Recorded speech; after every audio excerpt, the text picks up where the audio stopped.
Hello, I'm Donna Arnold and I'm the story hunter.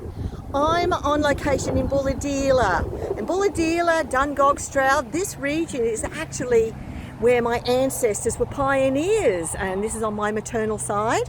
The pioneers were Irish and their name is Newell, and I've found out there are a lot of Newells here, and if they weren't a Newell themselves, they have ancestors that are Newells. So it was great to actually come down here and talk to the locals to find out a little bit more that you wouldn't find out just sitting at a laptop.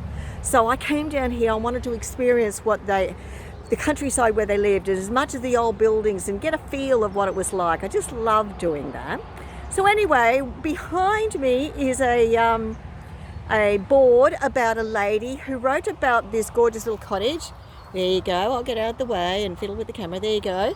This is actually the cottage that a lady called Rachael Henning, recently married, came here in the 1860s, and she wrote letters back to her sister to explain what was happening in her life. And she talked about this gorgeous little house in detail. And as it turns out, some publishers got a hold of the letters and made a book out of it. So the government decided that she was a little bit important. She's been in this local area, we'll leave a board up for her. So that's what that's about.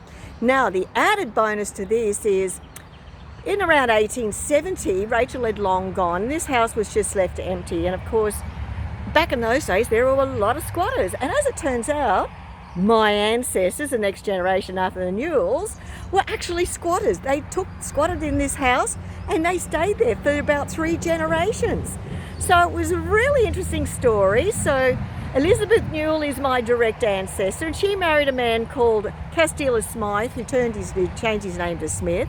And their story was amazing. So this gorgeous little house apparently had this wonderful view. So behind the board were fruit trees and things like that, and their veranda looked out over the Newell River.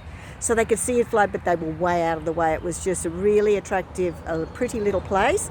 And of course, they're only less than a kilometre away from the village as it was back then.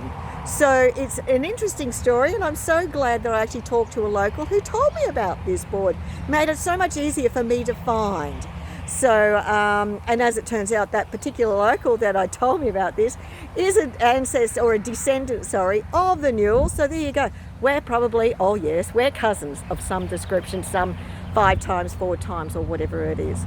So I hope you have a wonderful day. And of course, what's happened now, and you can hear the drone of the traffic, is in the 1970s, the house was abandoned, and eventually it was demolished to make way for this noisy M1 that you can hear right now. So that was the end. So the board is the only thing left of what used to be here.